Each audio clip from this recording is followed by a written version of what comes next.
Sydney টেস্টে কি অভাবনীয় ঘটনার সাক্ষী থাকতে চলেছে, যার নেতৃত্বে বর্ডার গাভাস্কর ট্রফি জয়ের স্বপ্ন নিয়ে অস্ট্রেলিয়ায় পাড়ি দিয়েছেন টিম ইন্ডিয়া। শেষ পর্যন্ত তিনিই কি বাদ পড়তে চলেছেন ভারতীয় দল থেকে? অভাবনীয় হলেও সেই সম্ভাবনাকে উড়িয়ে দেওয়া যাচ্ছে না। বিশেষ করে টেস্টের আগের দিন ভারতীয় শিবিরের অনুশীলনে যা ইঙ্গিত মিলল, তাতে সিডনিতে রোহিতের খেলা নিয়ে কোনো নিশ্চয়তা নেই। আসল ব্যাপারটি কি চলুন দেখিনি। তার আগে ভিডিওটিতে একটি লাইক আর চ্যানেলটিকে সাবস্ক্রাইব করে দিন। প্রথম ইঙ্গিতটা মিলেছিল টেস্টের আগের দিন ভারতীয় দলের সাংবাদিক সম্মেলনে। এদিন সাংবাদিক সম্মেলনে আসেন ভারতীয় দলের হেড কোচ গৌতম গম্ভীর। কেন রোহিত এলেন না সাংবাদিক সম্মেলনে, সে নিয়ে শুরু হয়ে যায় গুজন। সে প্রশ্ন করা হলে শটান গম্ভীর বলে দেন, এখানে ব্যক্তি কোনো ব্যাপার নয়, ভারতীয় দলের হেড কোচ সাংবাদিক সম্মেলনে এসেছেন, সেটাই বোধহয় যথেষ্ট।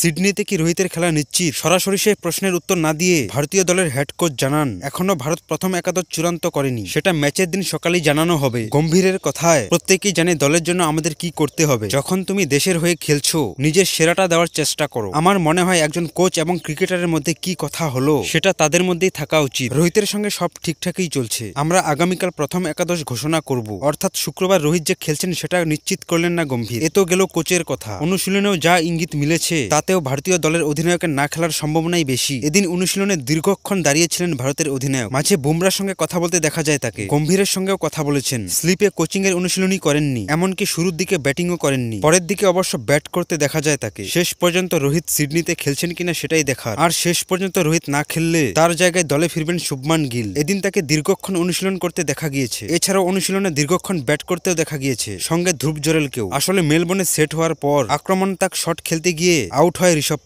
পন্থের উপর ক্ষুদ্র কোচ গম্ভীর। শান্তিস্বরূপ সিডনিতে পন্থকে বসানোর কথা ভাবতে পারে টিম ম্যানেজমেন্ট। সেক্ষেত্রে তার জায়গায় উইকেট রক্ষক ব্যাটার হিসেবে ভাবা হতে পারে ধ্রুব জরেলকে, যদিও পুরোটাই জল্পনা।